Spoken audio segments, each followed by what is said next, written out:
bumungad sa ating mga kababayang OFW sa Israel nitong mga nakaraang linggo. Mga missile na nagliparan at gumuhit sa kalangitan.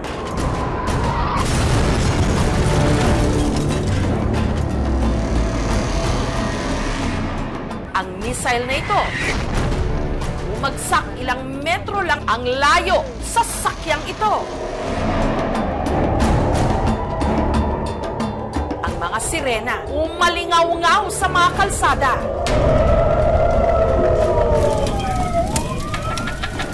Kaliwat kanan ang mga nasunog na gusali at mga ari-arian. Ang mga pag-ataking ito sa Israel, ganti ng bansang Iran matapos magsagawa ng malawakang airstrike ang Israel doon nitong June 13. Ang mga video ipinadala ng mga kaibigan at kasamahan sa trabaho ni Eric, isang caregiver na 8 taon nang nagtatrabaho sa Haifa sa Israel. Sa video na lang daw nasilip ni Eric ang nangyari sa kanyang kapaligiran. Mula kasi nung sumiklab ang gyera nitong June 13, hindi na siya nakalabas ng bahay dahil sa takot. Dito po kami lalabas patungong bomb shelter po namin. Ramdam po namin talaga yung, alam niyo, yung mayanig parang earthquake po. Sobrang tindi, nakakatakot talaga. Talagang mapapadasal ka. Oh my goodness. Hindi makikita dahil makulap yung kalangitan. Dahil natin yung photo ka, tapos muna tayo. Si Eric kasalukuyan ngayong nakatira sa bahay ng kanyang amo. Yan lang yung pinto ng bomb shelter namin. Ayan, si Bossing nakahiga. Yung amo ko ay 20 years na pong merong diabetes. Makikita mo yung pamilya ng alaga mo. Magkakasama silang kumakain. Magkakasama sila, napakasaya nila. Pero ikaw, nandito, mag-isa yung pamilya mo nasa Pilipinas. So, nakakadurog ng puso. Mapalad pa rin daw si Eric dahil ang bahay ng pamilya ng kanyang amo may mamad o built-in bomb shelter kung saan pwedeng magtago sakaling may pag-atake o mga pagsabog. Meron din po kaming oxygen kung sakali mang mahirapan po kaming huminga. Meron din po kaming mga pagkain dito at saka mga nakareding tubig po. Nandito kami sa aming battery. Ayan na. Ayan na ang mga sabog. Gusto po talaga na may mga bomb shelter po talaga yung mga bahay po nila talaga dito. Kasi nga po, sanay po talaga sila sa war, ma'am. May sistema rin daw ang gobyerno ng Israel para mapaalam sa mga mamamayan nito kung may nagbabadyang panganib gaya ng paparating na missile.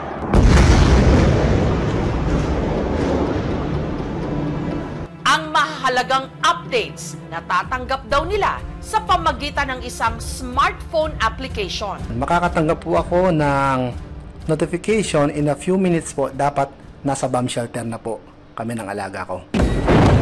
Pero kahit gaano pa kahanda, bangungot ang bawat gera. Nagkaroon na rin kami ng phobia. May kumalaw lang ng konti, tapos parang gusto mo nang tumakbo. Nakakatakot po talaga eh. Hindi kagaya noon talagang paisa-isa lang, dala-dalawa or 5. Pero ngayon po kasi ma'am talagang 200 rockets, missiles, drones ang pinapadala ng Iran. Mula pa noong dekada 70, masalimuot na ang relasyon sa pagitan ng Israel at Iran. The definition of the Iranian national interest and the foreign policy behavior ng Iran ay hindi sumasang-ayon doon sa US na polisiya. At ito ang pinakabuod kung bakit nagko-continue ang mga bagay nito. Because sa Amerika, gustong-gusto nila na baguhin ng Iran, Islamic government, ang kanyang behavior. Ang Israel, since nagkaroon ng independence ito in 1940s, Israel faced a lot of problems, no? At nagkaroon ng series of Israeli-Arab wars pagdating sa relasyon ng Iran sa Amerika at sa even mga ibang Arab countries in the past.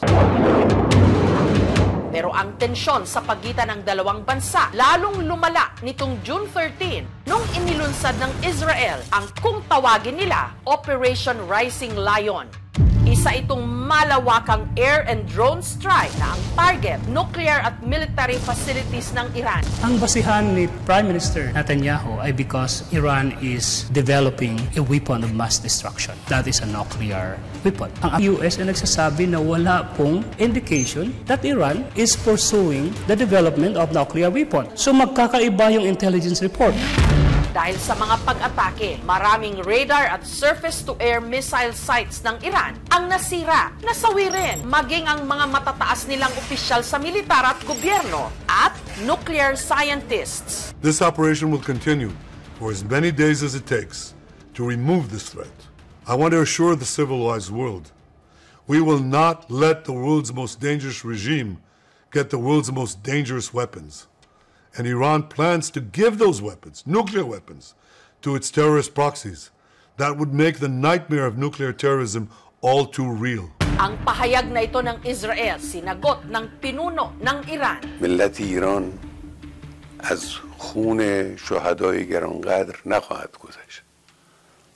از تجاوز با آسمان کشورش صرف نظر نخواهد کرد.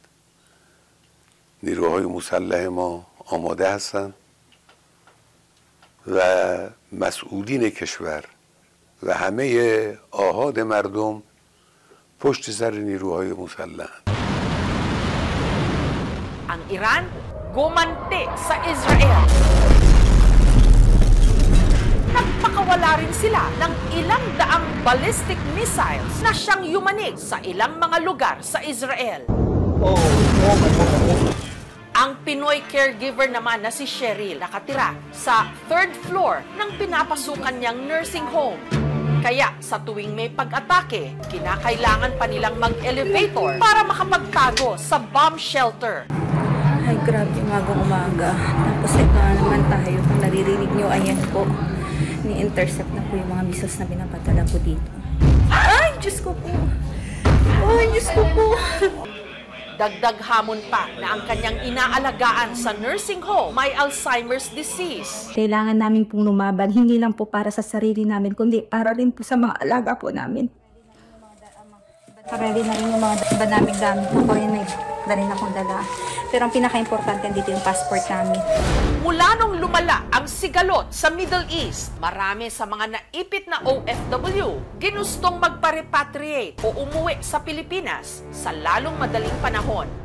Pero si Cheryl, piniling manatili pa rin sa Israel, alang-alang sa kanyang amo. Yung alaga ko po, parang tinuring ko na po talagang tatay ko. Sinabi ko sa asawa ko na hanggat hindi pa ini-implement po talaga yung mandatory po, dito pa po muna ako. Dahil ayoko pong iwan yung alaga ko sa ganitong sitwasyon. Ang mister ni Cheryl, nakapanayam ng aming team sa Malasiki sa Pangasinan, si Renante. Talagang gusto ko siyang umuwi na ng Pinas. Kahit mamuhay kami ng maayos dito, okay lang, at least safety siya dito.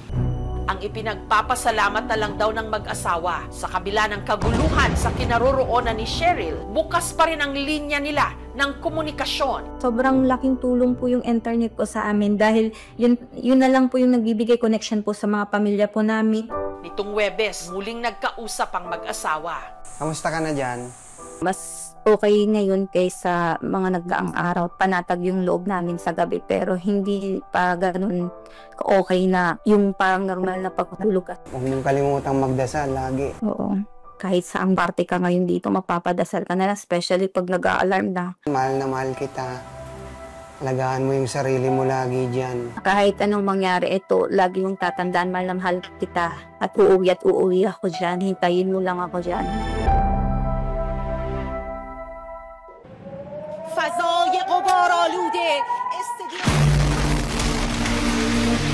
Dito naman sa Iran, mula nung inilunsad ng Israel ang Operation Rising Lion, marami sa mga establishmento ang napilitang magsara.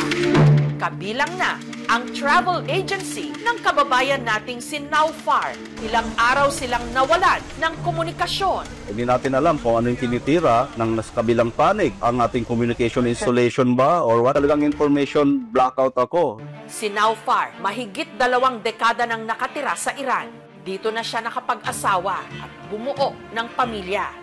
Pero sa mga nakalipas na araw, ang bansang itinuring niyang parang langit, naging impyerno. What you are seeing now is the Iranian air defense system in action, intercepting those incoming projectiles, missiles, or whatever. This is a real air defense systems in actions, defending the Iranian sky.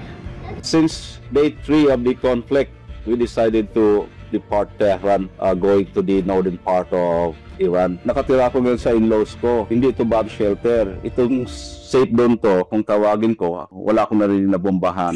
Gayunman, hindi pa rin daw makampante sina Naufar. Hindi gaya kasi sa Israel, sina Naufar, walang natatanggap na babala mula sa kanilang gobyerno kung may paparating na panganib. Naririnig lang namin, nung nasa Tehran pa kami, yung putukan ng Iranian air defense system. Wala akong narinig ng mga sirens na ganun.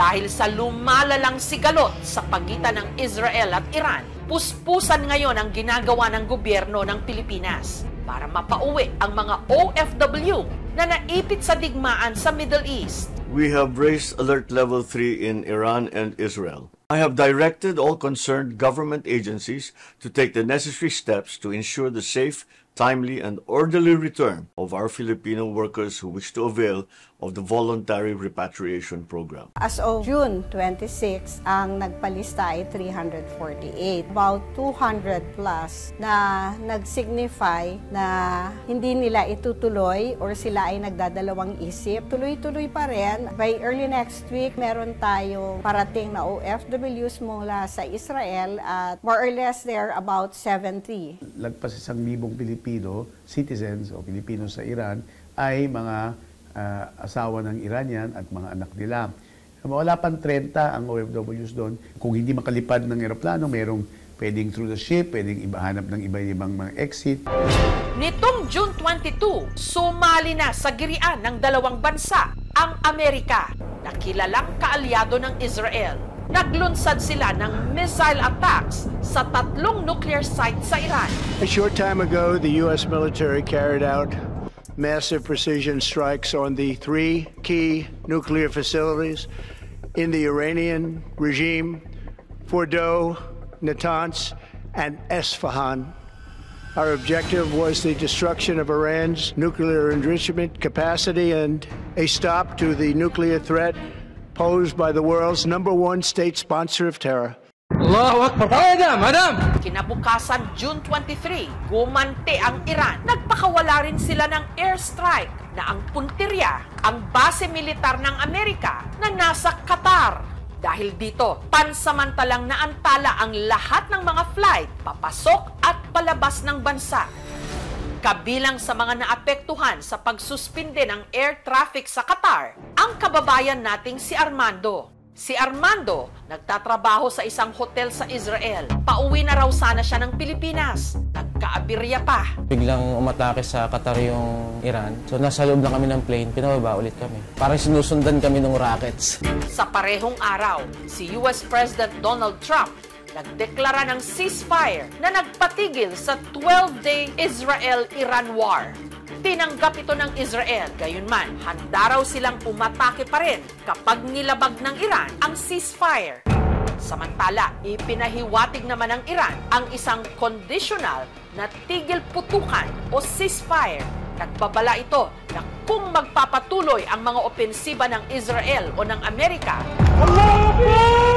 maaari itong magbunsod ng panibagong sagupaan. Nito namang Martes, ang unang batch ng mga OFW na nirepatriate nakauwi na ng Pilipinas. We have nearly 300 already who had requested for repatriation in Israel, and there will be succeeding batches. Kabilang sa kanila si Armando. Ang pagdating namin dito sa airport ng Naiya, lahat kami masaya.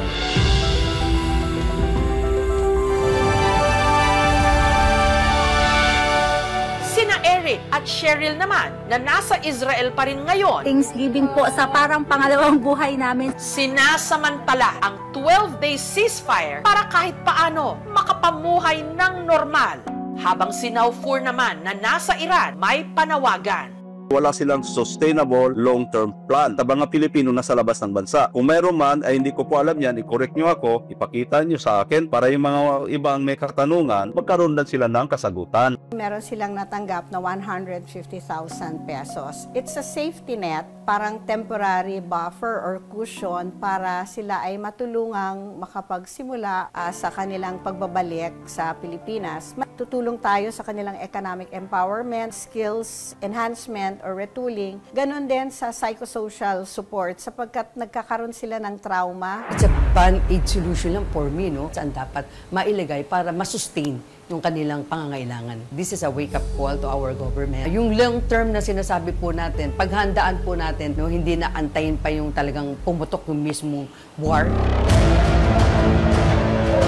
Ang sigalot ng Israel at Iran, malayo man, may epekto sa Pilipinas. Kung magpapatuloy, siguradong tataas ang presyo ng gasolina. Walang supply disruption na nangyari dyan sa Persian Gulf kung saan nandyan yung Strait of Hormuz. Yung buong Persian Gulf, 6 na bansang malalaking producer ng oil dyan sa area na yan. Kung magkakaroon nga ng disruption ng Persian Gulf, around 17% ho yan na mawawala. Malakihang matitira pa rin yung 83% ng supply. Ang hindi lang ho natin makontrol talaga pag nangyari yan ay i-increase ho talaga ng malaki ang price.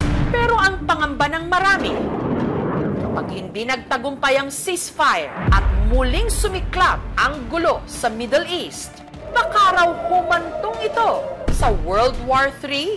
Given yung mga factors, yung trust, yung credibility, impartiality, at saka yung demand and counter-demands ng bawat side, mahirap pong ma-ensure na ang negotiation at ceasefire na ito ay magre-resulta into a positive or tangible and acceptable result. Ang gira ay isang resulta ng failure sa diplomasiya. But there is always a new hope, a new opportunity after the war. Hindi natin kailangan na dumating pa tayo sa puntong yan. Mahalaga na magkaroon tayo ng kapayapaan para hindi lamang para sa atin, para na rin sa next na henerasyon kasi sila yung mahihirapan. Ang pinag-arasal ko na lang po talaga ngayon, katahimikan po talaga at sana po magkakasundo-sundo na po para po yung mga sibilyang mga tao po ay hindi na rin po madamay. Sa giyera, walang tunay na panalo dahil kahit tumigil na ang putukan, ay Diyos, nananatili ang pangamba, pangungulila at pinsala. Sana tuluyan ng matapos ang sigalot na ito. Hindi sa dahas, kundi sa pamamagitan ng diplomasya. World peace.